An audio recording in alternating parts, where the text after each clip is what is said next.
Community Development, Carol Ann Robinson will present, and Kate will be the scribe. And Patricia Faust. So I'm feeling my age, so I have a lot of information to share as well. First off, it occurred to me that resiliency as a community has to start with each one of us. So in the book, The Resilient Self, authors Stephen and Sybil Wolin list 7 characteristics of resilience. Number 1, resilience requires insight, the ability to ask yourself tough questions and answer honestly, and claim responsibility if you created the loss. 2, resilience is independent. Count on yourself to bounce back into life. 3, although resilience is independent, it's also tied to others. The stronger the reason to bounce back, the stronger the action. Number 4, resilience calls for initiative.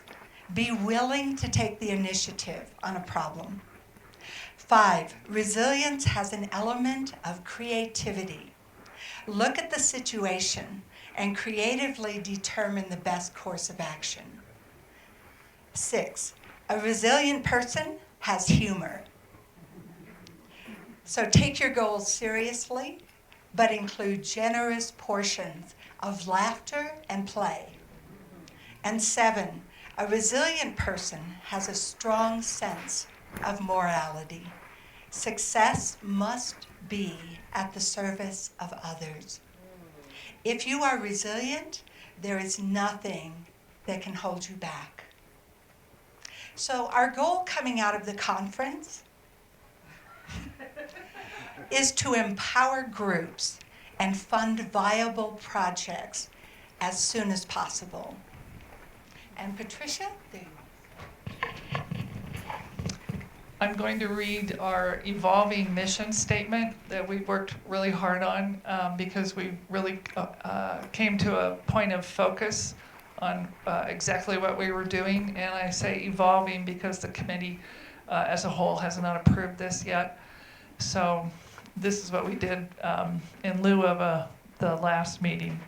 So our evolving mission statement is to co-create a sustainable, flourishing community by acquiring funding and offering support and organizational structure and effective, achievable implementation plans for group resiliency projects. And I'd like to make a comment about the last part of that, because we've come to the realization that there's a lot of business people in our group, and that some of the other groups might be struggling a little bit. And so we really want to offer organizational support as we pull upon or draw from our professional backgrounds, and we'd love to help the rest of the groups with that.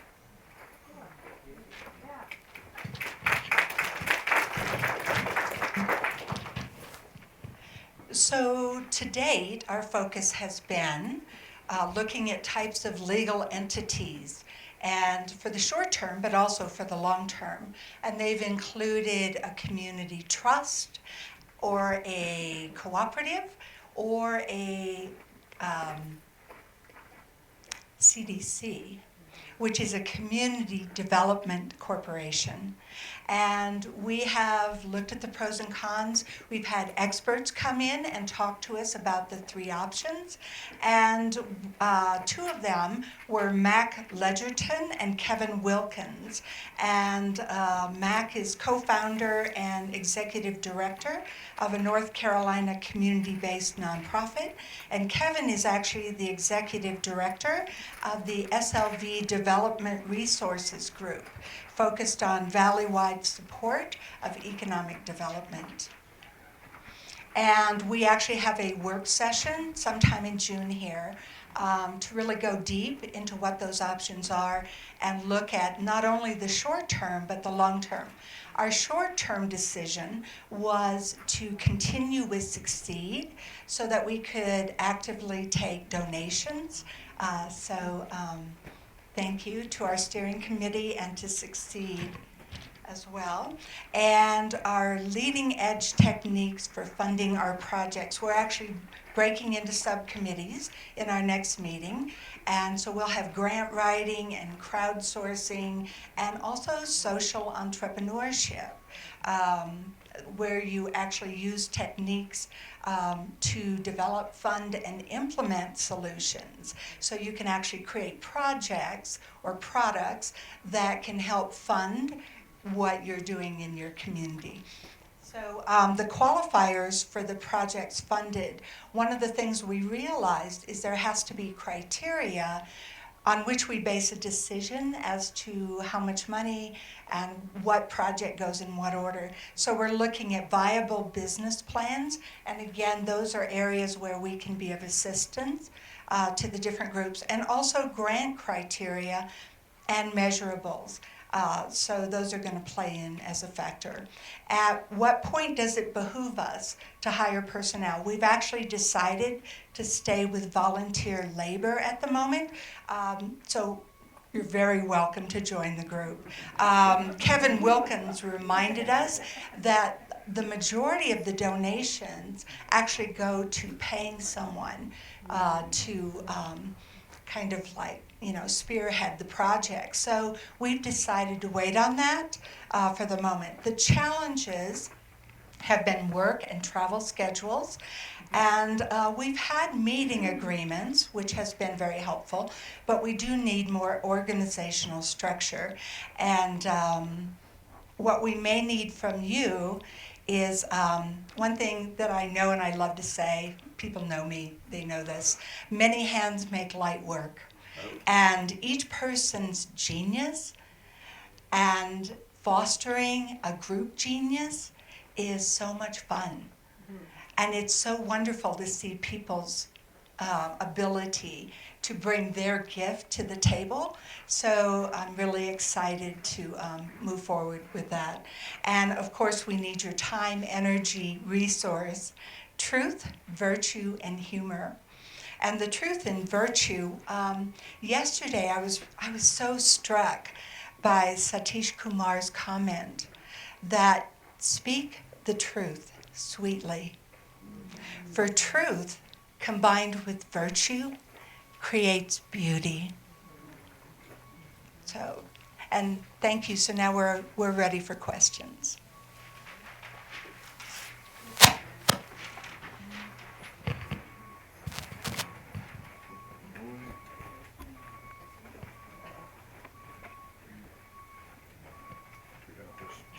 All right. Just real quick, when are you guys going to be able to actually start funding projects, and when are you going to let the community know how you're going to operate?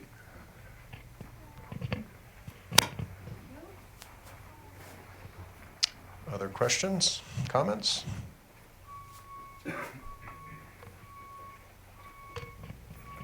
That huge building when you pull into Crestone that's abandoned, that's halfway done, that's huge. That could be a healing center or something. I'd like to see something done with that place.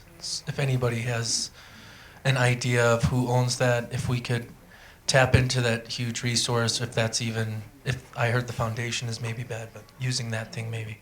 I can answer that. Not now. Later.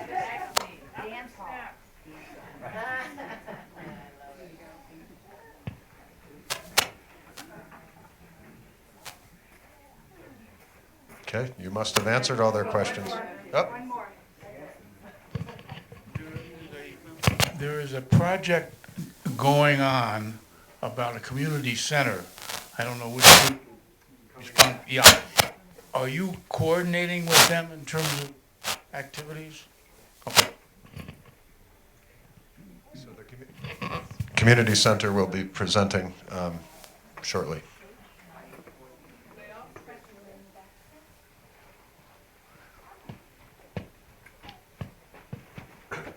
Hello, good evening, everybody. I'm Jeff, been here for 20 years. Worked hard in this community, building houses with Kirsten. Hi, Kirsten. So I'm a water protector from North Dakota. Lived here for 20 years.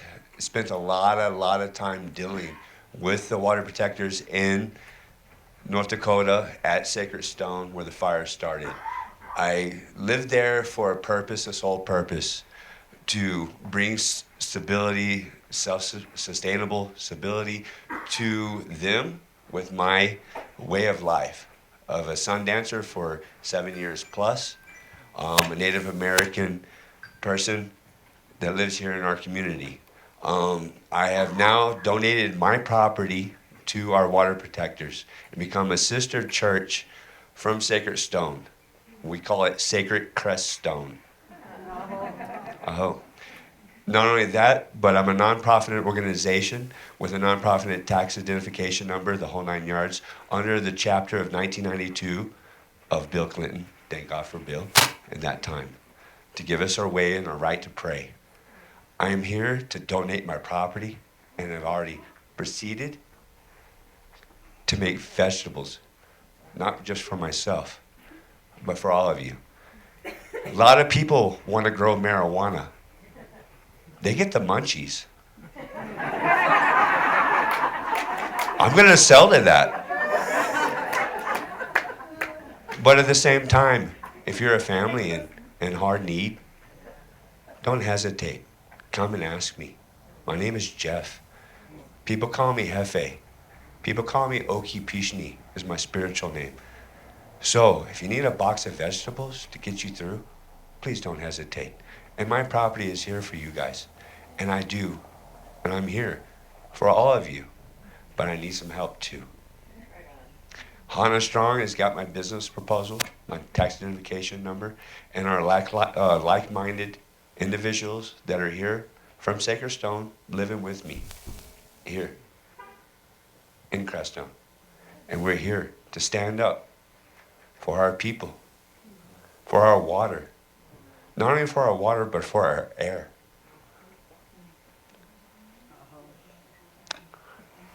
And for our elders, the people who teach us so much, like all of you. Aho Matakiasan.